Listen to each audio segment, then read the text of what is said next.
Ionic radius के बाद एक और टॉपिक आता है जिसका नाम है third, ionisation enthalpy. Ionisation enthalpy.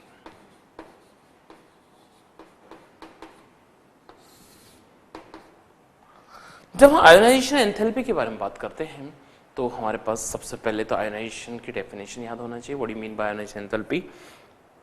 The minimum amount of energy which is required for the removal of electron from the outermost cell in the gaseous form is called ionization enthalpy। एक outermost cell से electron को remove करने के लिए जो energy चाहिए वही ionisation enthalpy है। और ऑब्वियस सी बात है, on moving up to down अगर आप देखेंगे ग्रुप के according boron, aluminium, gallium, indium and thallium, अगर हम इस 13 ग्रुप में हम देखेंगे तो जैसे जैसे आप ग्रुप में अप टू डाउन जाएंगे ionisation enthalpy on moving up to down, on moving up to down in a group ionisation enthalpy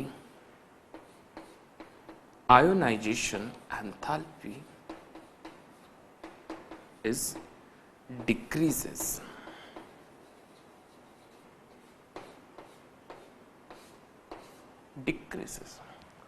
up to down जाने पे आयोनाइजेशन एंथैल्पी की वैल्यू जो है वो डिक्रीज होती जाएगी। उसके पीछे रीजन क्या है? उसके पीछे रीजन मेन ये है कि एटम में जो इलेक्ट्रॉन है, इलेक्ट्रॉन का न्यूक्लियस से डिस्टेंस बढ़ता जा रहा है और जैसे जैसे इलेक्ट्रॉन का डिस्टेंस न्यूक्लियस से बढ़ता जाएगा इफेक्टिव न्यूक्लियर चार्ज, जैसे हम शॉर्टकट में ENC बोलते हैं, इफेक्टिव न्यूक्लियर चार्ज जो है वो कम हो जाएगा और इफेक्टिव न्यूक्लियर चार्ज कम होने के कारण न्यूक्लियस की इलेक्ट्रॉन के ऊपर जो ग्रिप है, पकड़ है, वो कमजोर हो जाएगी और इलेक्ट्रॉन बहुत आसानी से हट जाएगा। और इलेक्ट्रॉन आसानी से अगर रिमूव हो रहा है तो आयोनाइजेशन एनर्जी भी कम हो जाएगी। ठीक है, तो जैसे जैसे आप ग्रुप में अप से डाउन नीचे की ओर बढ़ते जाएंगे, पूरा एटम के अंदर इलेक्ट्रॉन की न्यूक्लियस से डिस्टेंस बढ़ती जाएगी। डिस्टेंस जैसे बढ़ेगा तो धीरे धीरे ग्रेजुअली क्या होगा कि आयोनाइजेशन एनर्जी की वैल्यू भी कम होती जाएगी। मैं आपको एग्जांपल दूं, जैसे बहुत अच्छा एग्जांपल है, कॉमन एग्जांपल, ये सेकंड पे है, ये थर्ड, फोर्थ, फिफ्थ, सिक्स, ये सेकंड पे है और ये सिक्स पे है। तो न्यूक्लियस की डिस्टेंस सिक्स में कम है या सेकंड में कम है? सेकंड में बहुत कम है। सेकंड वाला इलेक्ट्रॉन बहुत पास में रहेगा, लेकिन सिक्स वाला इलेक्ट्रॉन, सिक्स नंबर पर जो इलेक्ट्रॉन है वो बहुत दूर है और बहुत दूर होने के कारण उसके ऊपर इफेक्टिव न्यूक्लियर चार्ज बहुत ही ज्यादा कम है। इफेक्टिव न्यूक्लियर चार्ज कम होने के कारण वो आसानी से वहां से रिमूव हो जाएगा। देन इफेक्टिव न्यूक्लियर चार्ज के कारण ही आयोनाइजेशन एनर्जी धीरे धीरे कम होती जा रही है क्योंकि ENC कम होता जा रहा है। Ionisation enthalpy is inversely proportional to the ENC। अगर ENC बढ़ रहा है, इफेक्टिव न्यूक्लियर चार्ज बढ़ रहा है, तो आयोनाइजेशन एंथैल्पी कम हो जाएगी। क्यों? ENC बढ़ा, sorry, ENC is directly proportional to ionisation. जैसे जैसे ENC बढ़ेगा, न्यूक्लियर चार्ज बढ़ता जा रहा है, वैसे वैसे जो है इलेक्ट्रॉन को हटाने के लिए एंथैल्पी की वैल्यू भी आपको बढ़ानी पड़ेगी। पास पकड़ के रखा है उसने इलेक्ट्रॉन को, समझ गए आप लोग? इस तरीके से हम उसको अरेंज करेंगे। देन याद रखिए यहां पे फर्स्ट आयोनाइजेशन एंथैल्पी के बारे में बात कर रहा हूं मैं। फर्स्ट आयोनाइजेशन एंथैल्पी जो है वो इस हिसाब से चेंज होती जा रही है। इनकी फर्स्ट आयोनाइजेशन एंथैल्पी बहुत कम होती है, लेकिन सेकंड बहुत ज्यादा होती है। ठीक है, बहुत ज्यादा नहीं लेकिन हाँ ज्यादा, क्योंकि वो S में चला जाएगा इलेक्ट्रॉन, वो स्टेबल हो जाएगा। ठीक है, तो आयोनाइजेशन एंथैल्पी का जो ऑर्डर है वो कुछ टाइप से रहेगा, बोरोन के बाद एल्यूमिनियम, उसके बाद गैलियम, देन इंडियम, और सबसे कम आयोनाइजेशन एनर्जी जो होगी वो होगी थीलियम की। Boron, aluminium, gallium, indium and थीलियम।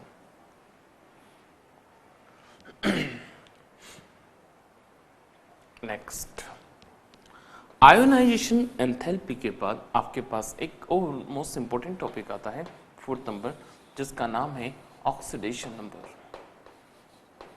Oxidation number, oxidation number. अब ऐसी बात है, आउटर मोस्ट सेल में जितने इलेक्ट्रॉन हैं वही उसका ऑक्सीडेशन नंबर रहेगा। आउटर मोस्ट सेल में आप देखेंगे कि बोरोन, एल्यूमिनियम, गैलियम, मैं 2-3 इलेक्ट्रॉन के साथ आपको शो कर रहा हूं। आउटर मोस्ट सेल में आप देखेंगे 1s2 के साथ 2s2 and 2p1, 1s2, 2s2 and 2p1। Outermost shell में 3 इलेक्ट्रॉन है। ये 3 इलेक्ट्रॉन अपना ऑक्टेट पूरा करने के लिए इनको 5 इलेक्ट्रॉन्स और चाहिए, लेकिन कोई भी इनको 5 इलेक्ट्रॉन नहीं देगा, इसलिए ये आसानी से अपने 3 इलेक्ट्रॉन किसी और एलिमेंट को डोनेट करेंगे। जब किसी और एलिमेंट को डोनेट कर रहे हैं इसलिए ऑक्सीडेशन नंबर प्लस में आएगा, और ऑक्सीडेशन नंबर प्लस में 3s2 3p1। ये जो इलेक्ट्रॉन है 2s2 2p1 3s2 3p1, इसी कारण इसका ऑक्सीडेशन नंबर जो रहेगा वो +3 रहेगा। लेकिन क्या ये सभी एलिमेंट के लिए कांस्टेंट होगा, सभी एलिमेंट के लिए बिल्कुल एक जैसा होगा? नहीं, बिल्कुल नहीं। Only for boron and aluminium the oxidation number of boron and aluminium is +3 oxidation number है केवल 2 एलिमेंट के लिए। बाकी गैलियम, इंडियम और थेलियम, ये बाकी के एलिमेंट जो हैं वो +1 और +3 दोनों टाइप के ऑक्सीडेशन नंबर शो कर सकते हैं। गैलियम, इंडियम, थेलियम +3 के साथ साथ +1 ऑक्सीडेशन नंबर भी शो करते हैं, लेकिन बोरोन और एल्यूमिनियम ऑलवेज +3 ऑक्सीडेशन नंबर ही शो करेंगे। ठीक है, यानी oxidation number of boron and aluminium is always +3, but gallium, indium, thallium is also show +1 oxidation state in some cases. ठीक है, ऑक्सीडेशन नंबर डिपेंड करता है कि कितने इलेक्ट्रॉन डोनेट कर रहे हैं, कितने इलेक्ट्रॉन शेयर कर रहे हैं, कितने इलेक्ट्रॉन जो है शेयरिंग आपको डिवीजन बताते जा रहे हैं। ठीक है, सबसे पहला जैसे जैसे आप अरेंजमेंट करेंगे, अरेंजमेंट के हिसाब से आपको आउटर मोस्ट सेल चेंज होता जाएगा। आउटर मोस्ट सेल 2 3 4 5 6 जैसे जैसे चेंज होता जा रहा है आउटर मोस्ट सेल, इलेक्ट्रॉन आपके फिक्स है, इलेक्ट्रॉन तो चेंज हुए नहीं, इलेक्ट्रॉन तो आउटर मोस्ट सेल में सभी में 3 ही आ रहे हैं, यानी जनरली ऑक्सीडेशन नंबर 3 होना चाहिए +3। लेकिन कुछ केसेस में, जैसे मैं आपको एग्जांपल दूं, बहुत कॉमन एग्जांपल है गैलियम, इंडियम और थेलियम का, इन केसेस में जो है कभी कभी ऑक्सीडेशन नंबर +1 भी शो की गई है, +1 +2 इज आल्सो, बस मेनली +1 एंड +3। ठीक है, नोट कर लीजिए। तो यहाँ 2 आपके पास बहुत इंपॉर्टेंट टॉपिक थे, one is ionization enthalpy, ionization energy, ionization potential, ionization power. तो on moving up to down, एक ग्रुप में आप अपवर्ड से डाउनवर्ड डायरेक्शन जाएंगे तो आयोनाइजेशन एंथैल्पी की वैल्यू डिक्रीज होती जाएगी, कम होती जाएगी ionization enthalpy. Boron, aluminium, gallium, indium और थेलियम, सबसे आयोनाइजेशन एनर्जी ग्रुप में अगर बोरोन की है तो सबसे कम किसकी है? थेलियम की। बिकॉज क्यों कम होती जा रही है, रीजन क्या है उसका? तो उसका रीजन है कि न्यूक्लियस से जो डिस्टेंस है आउटर मोस्ट सेल के इलेक्ट्रॉन की वो बढ़ती जा रही है। इलेक्ट्रॉन की डिस्टेंस बढ़ेगी तो इलेक्ट्रॉन को हटाने के लिए एनर्जी आप आसानी से अरेंज कर सकते हैं, देख रहे हैं आप लोग। और एनर्जी अगर आप यूज करेंगे तो यहां पे धीरे धीरे एनर्जी कम होती जाएगी। वहीं पे ऑक्सीडेशन नंबर के लिए आपको 2 पॉइंट बहुत अच्छे से याद रखना है कि बोरोन और एल्यूमिनियम, इन 2 एलिमेंट की ऑक्सीडेशन नंबर हमेशा +3 है, लेकिन गैलियम, इंडियम, थेलियम के ऑक्सीडेशन नंबर +3 तो है ही, लेकिन +3 के साथ साथ +1 भी है कुछ केसेस में। ठीक है, नोट कर लीजिए पहले।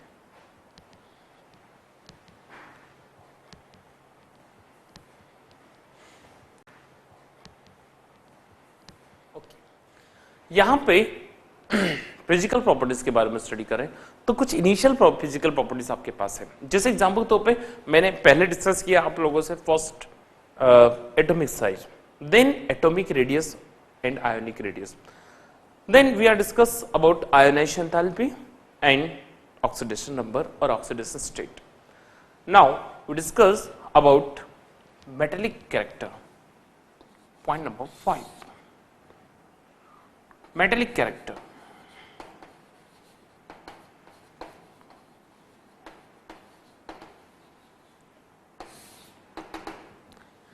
मेटेलिक कैरेक्टर के साथ साथ हम एक और टॉपिक पढ़ेंगे, इलेक्ट्रोपॉजिटिव कैरेक्टर, इलेक्ट्रोपॉजिटिविटी। दोनों कैरेक्टर के बारे में स्टडी करेंगे। तो आप देखेंगे कि बोरोन और एल्यूमिनियम, बोरोन से लेकर के एल्यूमिनियम तक आप एक ग्रुप में अपवर्ड से डाउनवर्ड जाएंगे तो जनरली मेटेलिक कैरेक्टर क्या होता है, अप से डाउन जाने पे इंक्रीज होना चाहिए, और बिल्कुल नो डाउट इंक्रीज है। लेकिन अब यहां पे क्या हो रहा है कि यहां पे ये इंक्रीज नहीं होगा, यहां पे ये नॉन मेटल में शिफ्ट होते जा रहे हैं कुछ एलिमेंट्स, और इनका मेटेलिक नेचर कुछ कम होता जा रहा है। बोरोन का जो मेटेलिक नेचर है वो एल्यूमिनियम से बहुत कम है, क्योंकि boron is a metalloid content not metal, ठीक है। तो बोरोन टू एल्यूमिनियम जब आप एक ग्रुप में अप टू डाउन जाएंगे तो metallic nature is generally increases from boron to aluminium. Boron से लेकर के एल्यूमिनियम तक मेटेलिक नेचर जो है, मेटेलिक नेचर वो इंक्रीज होता है, बढ़ता है। बट गैलियम से लेकर के इंडियम तक और थैलियम तक ये डिक्रीज होता जाता है। बोरोन से एल्यूमिनियम तक मेटेलिक नेचर इंक्रीज था और गैलियम से थैलियम तक ये फिर से डिक्रीज होता जाएगा, ठीक है। जैसे जैसे इलेक्ट्रॉन्स बढ़ते जाएंगे, इलेक्ट्रॉन की डेंसिटी बढ़ती जाएगी, मेटेलिक नेचर इनमें कुछ कम होता जाएगा। कुछ एक्सेप्शनल कैसे, इलेक्ट्रोपॉजिटिविटी के साथ ही हमारे पास एक और टॉपिक आता है 6 नंबर, जिसका नाम है melting point and boiling point.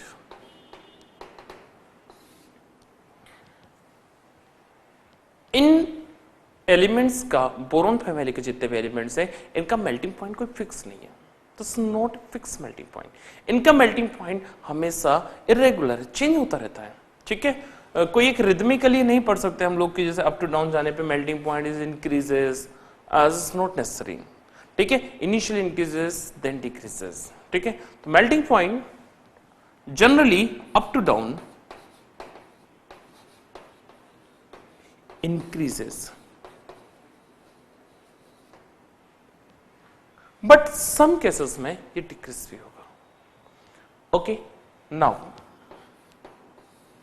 second topic we discuss about electropositive metallic character, melting point and boiling point, and the once again most important topic is density.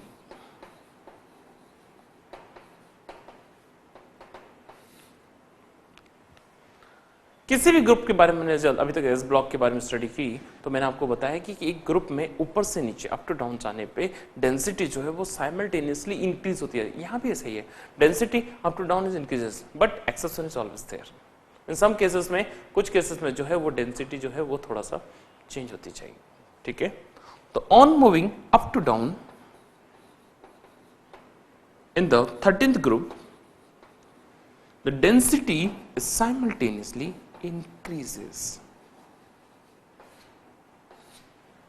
Okay, तो कुछ इंपॉर्टेंट पॉइंट्स हैं जैसे boron, aluminium, gallium, indium and thallium, जिनके बारे में बात कर रहा था आप सभी, ठीक है। तो यहां से यहां तक तो जाने पे डेंसिटी जो है वो चेंज होती थी, यहां से यहां तक इंक्रीज,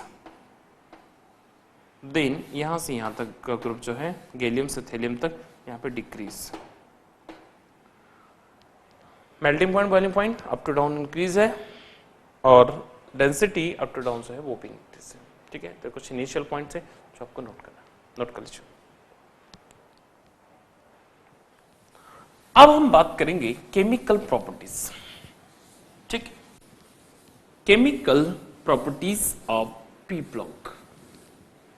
पी ब्लॉक की केमिकल प्रॉपर्टीज की स्टडी जब भी हम करते हैं तो हमारे पास कुछ इंपॉर्टेंट क्वेश्चंस, टॉपिक हैं जिनके बारे में आपसे बात करूंगा। सबसे पहले अभी तक हमने फिजिकल प्रॉपर्टीज के बारे में बात किया।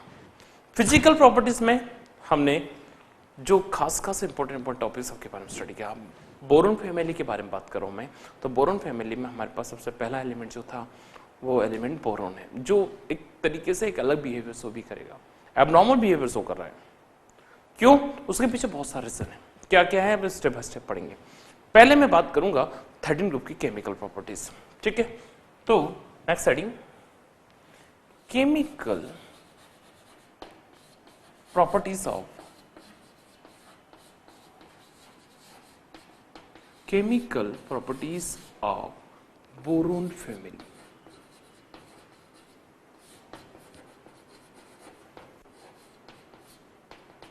बोरोन फैमिली की केमिकल प्रॉपर्टीज। अगर आप केमिकल प्रॉपर्टीज के बारे में बात करेंगे तो इसका मतलब ये हुआ कि इस boron, aluminium, gallium, indium, thallium कैसे अलग अलग टाइप की रिएक्शंस करते हैं, हम उसके बारे में स्टडी करेंगे। सबसे पहले number 1 first, number 1 formation of hydrides. Formation of hydrides. Hydrides का फॉर्मेशन, 13 ग्रुप के एलिमेंट्स हाइड्राइड का फॉर्मेशन करते हैं। किस टाइप से फॉर्मेशन करेंगे वो आप यहां देखिए पुत्र। यहां पे बोरोन हाइड्रोजन के साथ रिएक्शन करके हाइड्राइड्स बनाते हैं।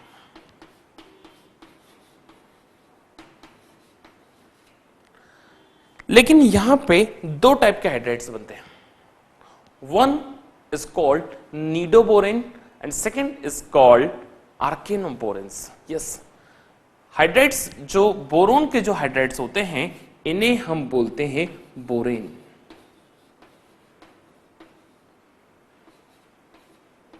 बोरेन्स। बोरेन दो टाइप के हैं, one nidoborane, nidoborane and second is archenoborane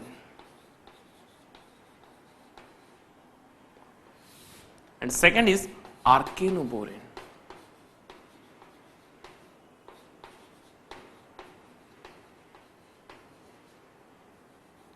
nidoborane and arachnoborane. Borane के दो मेन डिवीजन है, one is nido, second is arachno. Nido का मतलब क्या होता है? Nido means web like structure. Sorry, nido means nest like structure, just like a nest like structure, while archeno means web like structure. web like structure. nido में एक nest बनता है जबकि archeno में एक web बनता है, स्पाइडर का वेब जैसा। आर्केनोबोरेन, नीडोबोरेन और आर्केनोबोरेन में जो फॉर्मूला है, नीडोबोरेन का फॉर्मूला वो BnHn+4 है। BnHn+4 है। वहीं पे आर्केनोबोरेन का फॉर्मूला BnHn+6 है। BnHn+6 है। where n equals to 2, 3, 4, n equals to 2, 3, 4। निडोबोरेन का बहुत ही अच्छा एग्जांपल जो है वो है डाइबोरेन P2S6। निडोबोरेन लेस एसिडिक होता है, इसका एसिडिक बिहेवियर कम होता है, जबकि आर्केनोबोरेन मोर एसिडिक होता है, इसका एसिडिक बिहेवियर ज्यादा होगा। निडोबोरेन कम है, आर्केनोबोरेन ज्यादा है। ठीक है, तो एक छोटा सा आपके पास एक डिफरेंस भी तैयार हो जाएगा, द डिफरेंस बिटवीन नीडोबोरेन एंड आर्केनोबोरेन। नीडोबोरेन में हमारे पास जो है वो BnHn+4, बहुत इंपॉर्टेंट फॉर्मूला है नीडोबोरेन का, BnHn+4। वहीं आर्केनोबोरेन का फॉर्मूला है BnHn+6। तो मैं खासकर बोरोन के हाइड्राइड्स आपको बता रहा हूं, तो बोरोन हाइड्रोजन से रिएक्ट करके हाइड्राइड्स बनाता है, अलग टाइप के बोरेन्स बनते हैं। ठीक है, बोरेन्स में दो टाइप के बोरेन्स हैं, वन इज नीडोबोरेन्स एंड आर्केनोबोरेन। अगर आप बोरेन का मेन हेडिंग अगर आप देखना चाहेंगे तो बोरेन का मेन हेडिंग के दो अलग अलग डिवीजन हैं, one is nidoborane and second is arachnoborane. Nidoborane BnHn+4 competitive level के एग्जाम में कई सारे एग्जाम्स में अलग अलग पूछा जाता है। Chemical formula of nidoborane, general chemical formula of arachnoborane. तो निडोबोरिन में BnHn के साथ +4 होता है, वहीं आर्केनो आर्क बन रहा है, पूरा वेब बन रहा है, इसलिए BnHn+6 spider web. Nido N से मतलब नेस्ट, एक बिल्कुल नेस्ट जैसा स्ट्रक्चर होता है। ठीक है, तो बहुत ही इंपॉर्टेंट सेक्शन है जिनके बारे में बात कर रहे हैं। निडोबोरिन का एक बहुत ही अच्छा एग्जांपल, बेस्ट एग्जांपल है जिसको हम लोग बोलते हैं डाइबोरिन।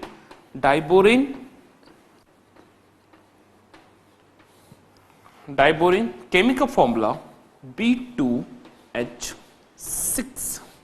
The chemical formula of diborane is B2H6। यहां पे इस फॉर्मूला हमने रखा वेयर n = 2, तो वहां पे आप जैसे फॉर्म रखोगे n = 2 तो B2H2+4 यानी कि B2H6, और यही डाइबोरिन का फॉर्मूला है। ठीक है, बोरेन के बारे में कुछ इनिशियल पॉइंट्स हैं जो मैंने आपको सेक्शन में समझाया। ये हाइड्राइड्स है, फॉर्मेशन ऑफ हाइड्राइड्स, ये 13 ग्रुप की केमिकल प्रॉपर्टीज है बोरोन फैमिली की, जिसमें हम बात करते हैं इनका कि कहां कहां किस किस लेवल पे कौन से ग्रुप है। ठीक है, सबसे पहले हाइड्राइड्स के बारे में बात किया, देन दूसरा हमने बोरेन्स के बारे में बात की। नोट कर लीजिए।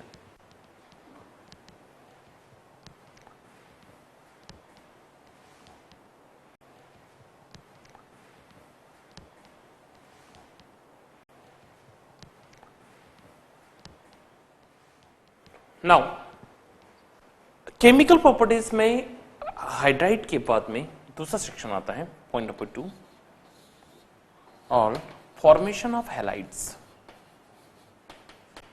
फॉर्मेशन ऑफ हैलाइड्स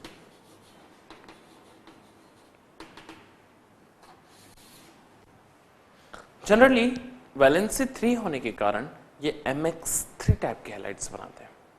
देखिए आप लोग, जैसे ही मैंने कोई भी M13 ग्रुप का एलिमेंट है कोई सा भी, इसका रिएक्शन हैलोजन के साथ कराते हैं हम, तो इसकी वैलेंसी 3 है, हैलोजन इसको बैलेंस करेगा MX3 फॉर्म में। MX3 टाइप के हैलाइड्स बनाएंगे, जितने भी हैलाइड्स है वो MX3 टाइप के। एग्जाम्पल तो अगर रिएक्शन का बैलेंस करेंगे, ऑड नंबर है तो यहाँ 2 से मल्टीप्लाई, 3 2 जा 6, देन 3 2 जा 6, देन मेटल 2 हैं तो यहाँ पे 2। कोई सा भी एग्जाम्पल दे सकते हैं, जैसे आप बोरोन के साथ फ्लोरीन BF3 है ना, boron react with fluorine and form BF3, 2 मोल इसके 3 देन 2। वहीं पे एल्यूमिनियम की आप रिएक्शन अगर क्लोरीन के साथ करते हैं, क्लोरीन एंड फॉर्म AlCl3, यहां पे इसके भी 2 मोल, यहां पे इसके 3 मोल्स देन 2। यानी जनरली इनका फॉर्मूला MX3 टाइप के हैलाइड्स बनाते हैं। बोरोन के हैलाइड्स और एल्यूमिनियम के हैलाइड्स का अरेंजमेंट कुछ अलग अलग है, दोनों का फॉर्मेशन अलग है।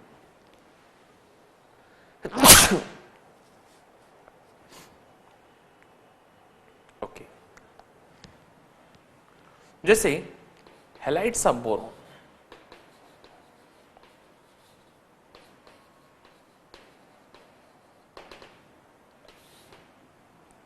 बोरोन के हैलाइड्स के बारे में अगर हम स्टडी करेंगे तो बेस्ट एग्जांपल है BF3। लेकिन दिक्कत यह है कि BF3 का अरेंजमेंट होगा कैसे, हम उसको अरेंज करेंगे कैसे, लिखेंगे कैसे, उसके बारे में हमारे पास इंपॉर्टेंट टॉपिक क्या है।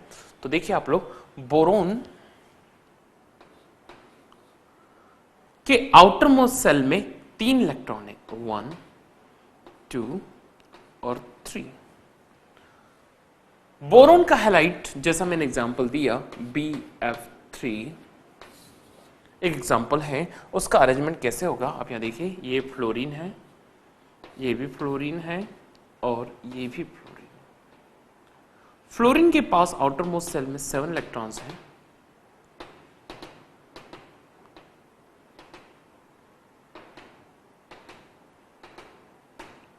ये एक एक इलेक्ट्रॉन इनसे शेयर करेगा और फ्लोरीन के आउटर मोस्ट सेल में 8 इलेक्ट्रॉन कंप्लीट हो जाएंगे।